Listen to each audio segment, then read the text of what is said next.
Okay, so for question 2, we are saying a fluid flows steadily from left to right in the pipe shown above. The diameter of the pipe is less at point 2 than at point 1, and the fluid density is constant throughout the pipe. How do the velocity of flow and the pressure at points 1 and 2 compare? So how does the velocity at 1 compare to velocity at 2? How does the pressure at 1 compare to the pressure at 2? Alright, sorry, I forgot to say pause it really quick, but so pause this really quick, try it out on your own, and then once you have an answer, let's go through it together. But yeah, so for me, that is going to be it right now as soon as I figure out these chords. And for you, it'll be in a second. Let me switch this. Cool. Okay, so we are looking at this situation. So the first thing I want to know is about the velocity, and really the only information I have is about the size. So I can see, okay, the diameter at 1 is bigger, which means the area at 1 is bigger. The diameter at 2 is smaller, which means the area at 2 is smaller. So if I'm looking at speed, if I'm looking at velocity, I know that I have this continuity equation, this conservation of matter equation for fluid flow. That tells me that the amount of matter going into my pipe is going to be the amount of matter or mass going out of the pipe.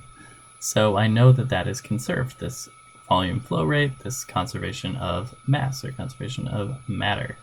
So I can say that for the point at 1, it's kind of how I like to think about it. The area is very big, which means my velocity is small. At 2, the area is small, which means my velocity has to be big. So I know if this, without doing any math, I can say V1 has to be less than V2 because of this area. V2 has to have a greater velocity so that it can have the same amount of fluid flowing, the same amount of volume per each little set of time. Then we're looking at pressure. So this is where we have to get into Bernoulli's equation. It gets a little bit more complicated. So our Bernoulli's equation says,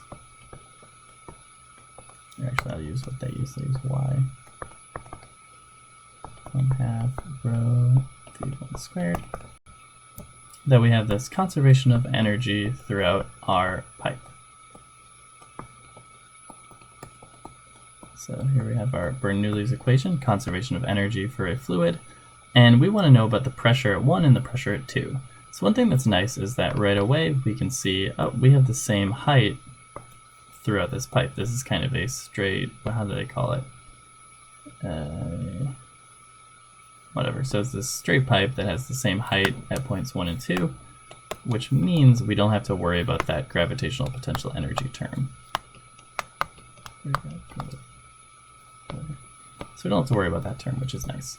So really what this boils down to is this P1 plus 1/2 rho v1 squared equals P2.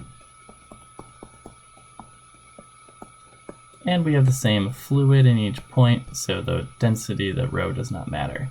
So what we said earlier, for kind of writing out these terms, we said that the velocity at 1 is going to be smaller than the velocity at 2. So this 1/2 rho v1 squared term is pretty small compared to this 1/2 rho v2 squared term over there on our left side. So this term is going to be bigger, and if we want these to equal each other, if this one is big, then we know that the pressure has to be small. And this one, if the velocity is small, we know that the pressure has to be big. So P1 has to be greater than P2 in order to satisfy conservation of energy in this fluid. And then really quick, I want to go back to this slide and kind of talk generally. So yeah, we have V1 is less than V2, P1 is greater than P2. And then just kind of generally, so if we're dealing with, I'm saying generally because, right, if we change height, stuff could change. But if we're looking at just this straight flat pipe, if the fluid is moving faster, it's going to be at a lower pressure. So we saw here V2 was bigger, which means the pressure was smaller. It's the same thing here. If the fluid is moving faster, it's going to be at a lower pressure. And the way I like to think about this is it can't as easily collide with the surfaces. So if you're in a little intertube and you're going down one of these in this pipe, if you're moving slowly, this isn't the best way to think about it, but this is a way that I like to think about it. If you're moving slowly, you can keep on, if you can keep on punching, oh, I don't have mage pulled up. You can keep on punching the ceiling.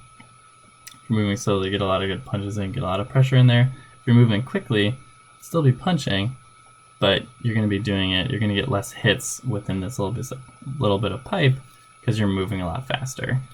So maybe not the best way to think about it, but it's not the most scientific way, but it's a way. So yeah, so that is that question.